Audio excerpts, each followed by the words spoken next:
Hello, all, and welcome to the Ladies Lounge broadcast. I'm Edith Bernauer, and I'm joined here today by a local St. Imber face, Minnie Keene. A pleasure to have you. Wonderful to be here, and please, Minnie's fine. All right, Minnie. Tell us about yourself for the audience. Oh, well, I'm a housewife living in southern St. Imber. Apologies, I'm not exactly used to interviews. Why, that is quite all right, Minnie. Would some more specific questions help you? Please. You mentioned you're a housewife. I'm sure plenty of my listeners can relate. So tell us about your family. Well, it's currently my husband and I. We tried for children a few years ago, but it simply was not in our fate. But I've spent my time helping around my block, so my days are hardly empty. Was he your first love? No. My first husband passed away a good 20 years ago, and I remarried in 1919. I'm so sorry to hear. Oh, it has been so long ago. While it was certainly difficult to lose such a wonderful man, I am ever so lucky to have had another see me fit to marry. Honey, if any man were to pass on you, he'd be full of the ear. But pardon me, Miss Keene. Can I ask you how your first husband passed? It was in an accident around 20 years ago. Sorry, I'd much rather talk of more prominent things in my life. Quite. I'm aware you're here today because you, Miss Keene, have become quite the figure in a number of charities. Tell us about them. Thank you. Well, I suppose the most recent is a fundraiser I ran for a local pet shelter. There had been mongrels and stray cats running all about the streets, and the mayor was not doing anything about it.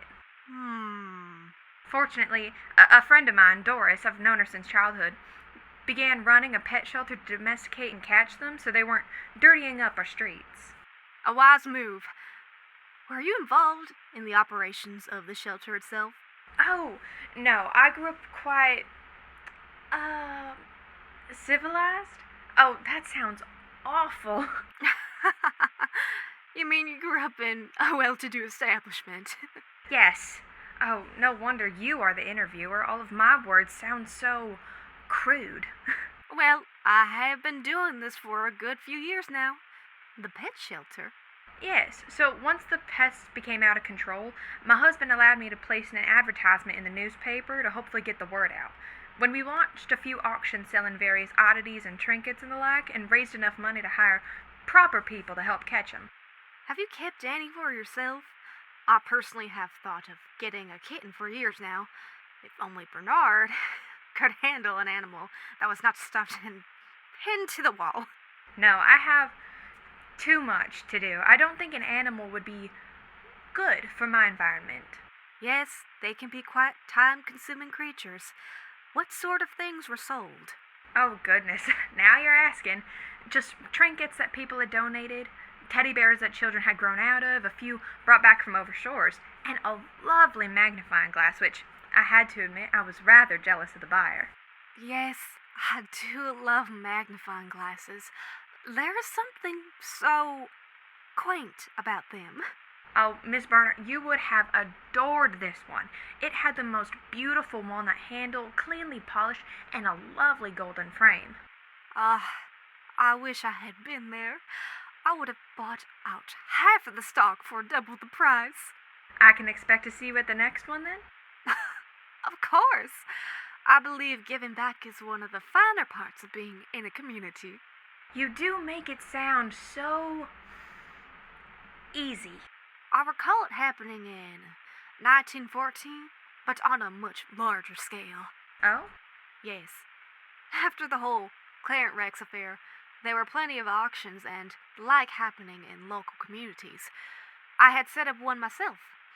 Bernard had decided to be the bitter and not the sugar in the coffee, so I saw to it to donate to those who purchased our wares.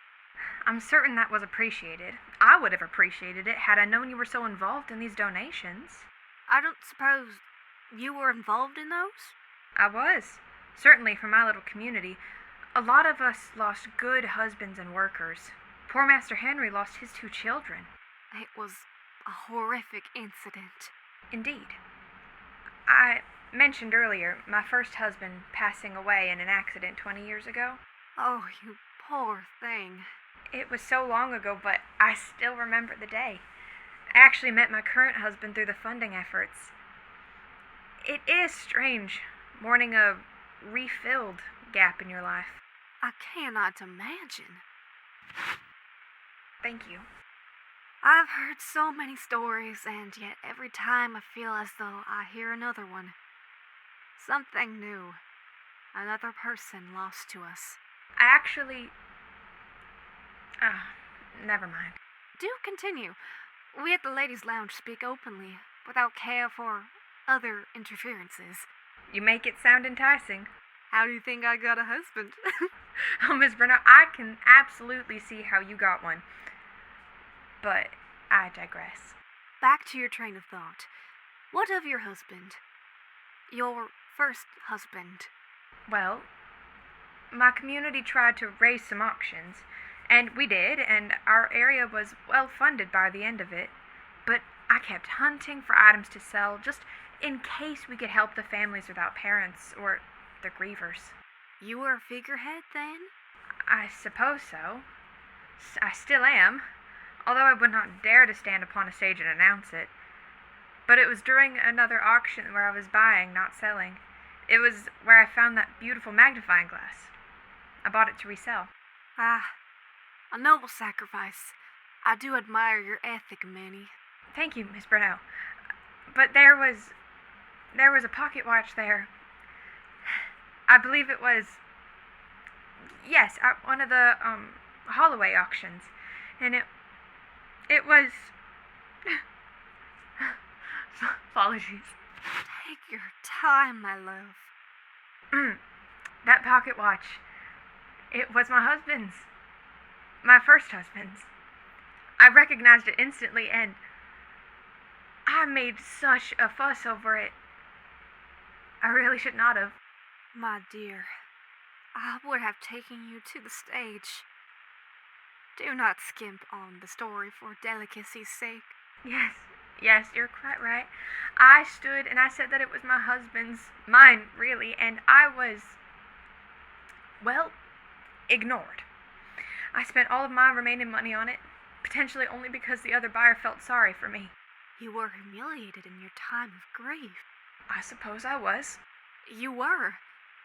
No widow should have to spend her life away to get back something that belongs to her lover. Yes, well, I still have it.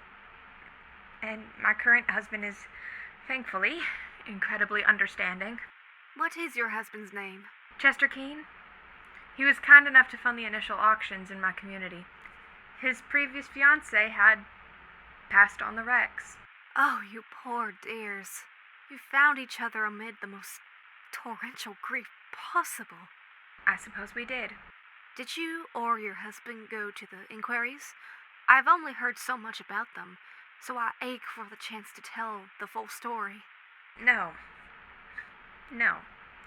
A lot of people from my community were not allowed in the inquiries, despite many of them suffering from losses being on the ship itself. Oh, how vile! Yes. As far as I'm aware, actually, no one from my community went in. That falls along with what I have heard. What have you heard? That anyone without the money for a house among the elite was excluded. Oh, how dreadful. I don't want to believe it. Alas, sometimes the truth is harsh. We can only be happy that stories like yours can be told now, free from money-hungry fools. I am very glad you reached out to me, Minnie. Of course. I admit, I was not sure I would ever get this opportunity. I understand. Sometimes women often believe themselves to be better under the public eye. But, well, when you have a husband as invested in seeing all as mine, I can only imagine. you come to appreciate it. There is a reason this is called the Ladies' Lounge. I have to admit, it is lovely to be in such a feminine space. Isn't it just? You ought to stop by more often. I could do with a co-host to make sure I don't Tommy rot forever. Oh, no, I couldn't. I am much more comfortable behind the scenes. And what of your coworkers or friends? I'm sure many are supportive of your causes. I certainly know I am. And I only officially met you today. Thank you. And yes, I work with a lot of women who were affected by the Clarence Rex disaster, even after all these years. My friend Doris, I believe I mentioned her earlier, and Alice, her husband, was a survivor. And my friend Priya, well, she's been potentially the biggest help. Do tell. Oh, I do hope she won't mind me talking about her. Priya used to be a maid, and she is also a survivor of the Clarence Rex. I suppose I was drawn to her because of her experience of it, and, well, after I lost everything, she helped bring things back. Do tell. Little things. Being a friendly face in the auction crowds, even if she could never buy anything. She taught me how to sew again so I could earn more money while I was alone. Priya is a very, very strong woman. The only kind of woman we should be. I agree. Perhaps your friend Priya would be willing to come on the show. I admit we have yet to interview a survivor from the incident. Most went straight to the press or have hidden among the gossips. Oh, that would be something to ask. She's fairly shy, like myself, so I cannot guarantee an interview, but really, her story should be heard. A shame. But the radio's not for everyone. Nevertheless, you and your works are a force to be reckoned with, my dear. I'd say the same about you, Edith, but thank you. Only because you deserve it. I'm afraid our time is beginning to run out. But do you have anything else you would like to share with the world while you are here? Oh, what a huge ask. Be kind? There are many of us who struggle behind closed doors and always be willing to choose curiosity. A wonderful sentiment. Hopefully shared by us all. Thank you, Minnie Keene, for your time today. Thank you for having me, Miss Bernauer. And we shall see you at the Ladies' Lounge another day. Coming up next is